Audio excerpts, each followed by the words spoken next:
Hello everyone, welcome back to my channel. I am Shaniqua Dupree, your Navy transition coach, and I am here to help you to navigate life both in and out of the Navy. There's a couple of topics that has been on my mind a lot lately that I wanted to come and talk to you guys about, but one of them being one of the most common question that I get about if people should go reserves or if they should go active duty, and the things that you need to decide on whether you want to go or not. What I'm realizing is that there are a lot more people who are have a full-blown family and full-blown careers that are reaching out to me and trying to decide whether the military is even a good option for them or not. My apologies for the glare and stuff like that, but I wanted to get this video out. But you know, honestly, it's honestly situational. Right? Like, if you know that your job is going to be doing layoffs, the military might be a good option for you. If you know that, your income is about to take a big shift, the military might be an option for you. If you have a stable place to stay, if your income is set, if your job is, doing well and you're promoting and things like that on the civilian side, then honestly, I'm just going to say maybe the military is not the better option. And this is why I say that.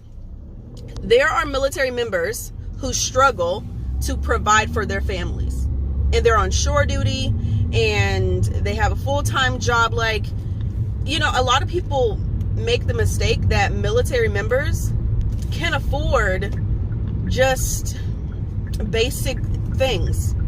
Yes, we get BAH, which is basic allowance for housing. Yes, we get, of course, the base pay and substance allowance and maybe COLA, depending on where you live, cost of living allowance. But to be honest, that stuff ain't enough. Especially if you live somewhere like California. And I'm specifically making this video because of the amount of people that I see that live in California that makes that makes comments about how can you make extra income because, they're struggling and things like that. It's sad, right? It's sad because you cannot just go and get an extra job. You can't just go get a side job. Number one, you're underway. Okay. You're on a ship. You're in the ocean. You have no room to get an extra job. That's just not reasonable. Number two, honestly, you don't got no time. Now, if you live, number two, although yes, you don't have the time, but you have to get permission. You're supposed to get permission to have an additional job when you're serving active duty in the military. It's crazy, but people's families are really struggling in a lot of places because they just cannot afford to live in the place. People, when I was living in San Diego, my rent for a studio apartment smack dab downtown San Diego on the first floor was $1,400, and that included parking in the parking garage, not on the street.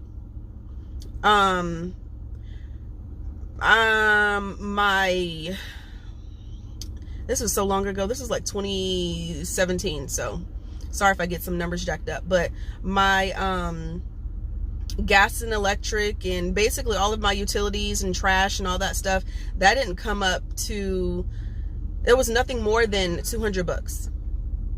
Now people can't even find a one bedroom for less than $2,000. That's a lot. That is a lot. One bedroom, $2,000. Anyway, thankfully, the military does give BAH, and it does increase. Most of the time it increases. I want to say every year, but I could be totally wrong. If I am, feel free to correct me down in the comments. But my point in saying this is just that Military members don't make enough.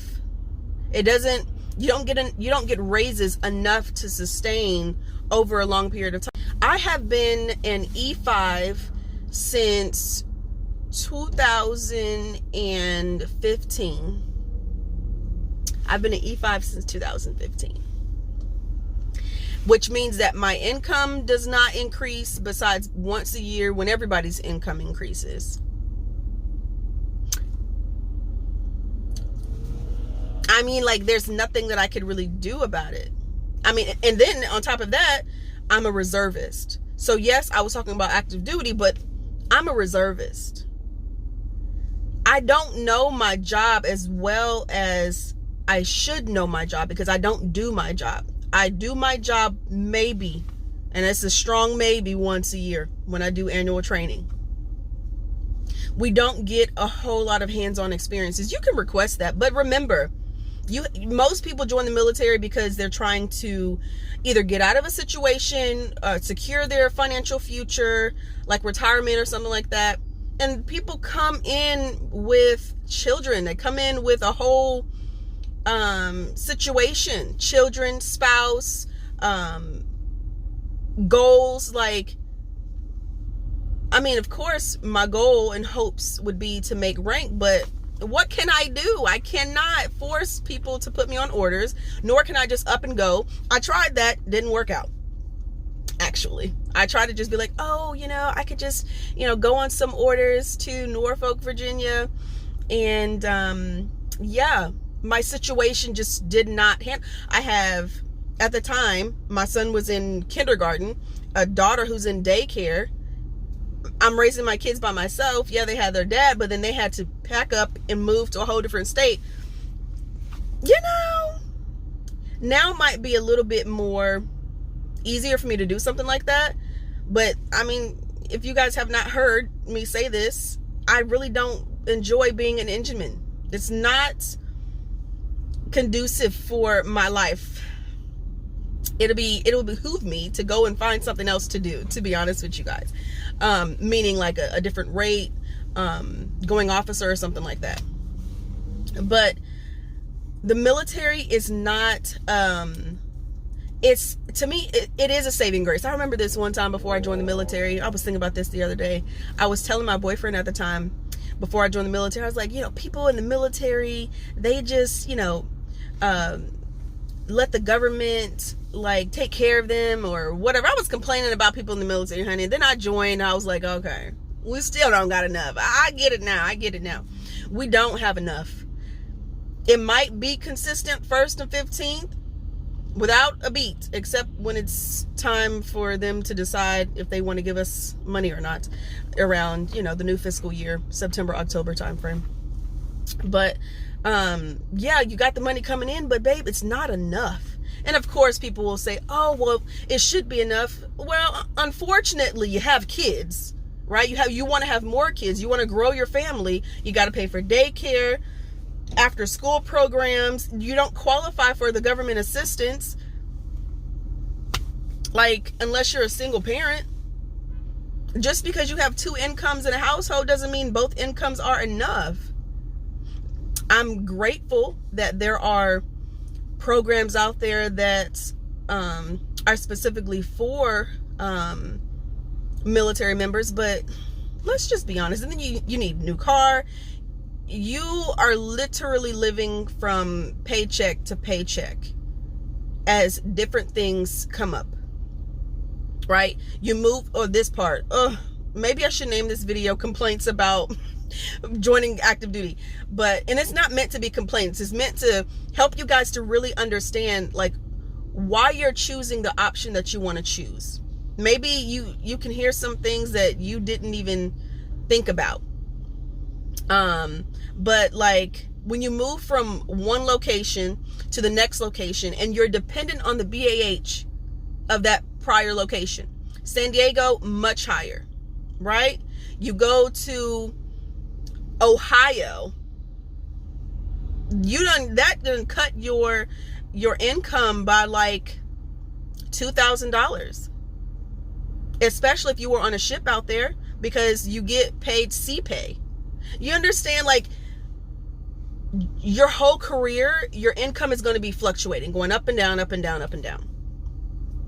And then you can request to go to places with higher BAH, but so when you're deciding to join the military, whether it's active duty or reserves, make sure you understand how it's going to work out for you. Now, yes, I did say that the military requires you to request approval to get a part-time job or a second job, but there is no limits on entrepreneurship. There's no limits on how much you can make. Now, when you start getting up in the millions, you're gonna have to report that, okay? Yeah, you're gonna have to report that. But you can be an entrepreneur, right? And when I say be an entrepreneur, I mean like be an entrepreneur. You can start a whole business. How many businesses did I start in the military? Like, you can do your thing with that. And I've been thinking, like, how are people going to sustain themselves when things happen? Divorces happen. Now you got to find somewhere else to live. Your credit done got shot because when you were E1, you decided you wanted to buy a Hellcat and you didn't have Hellcat money for real. But they approved you for the loan anyway because you're in the military and your income's consistent. Like, when you choose of, you know, where you're gonna go, active duty or reserves, please just understand that it's not your saving grace, especially if you have things set up for yourself on the civilian side already. The reserves, you can get whatever job you want. That'd be your full-time job. You don't have to request to go to do a new job or anything like that. But choose wisely, and if you have questions, make sure you ask them down in the comments. I hope this video was helpful to you guys, and if you have any other questions about anything, again, be sure to ask them down below. I'll see you guys next time, and thank you for watching.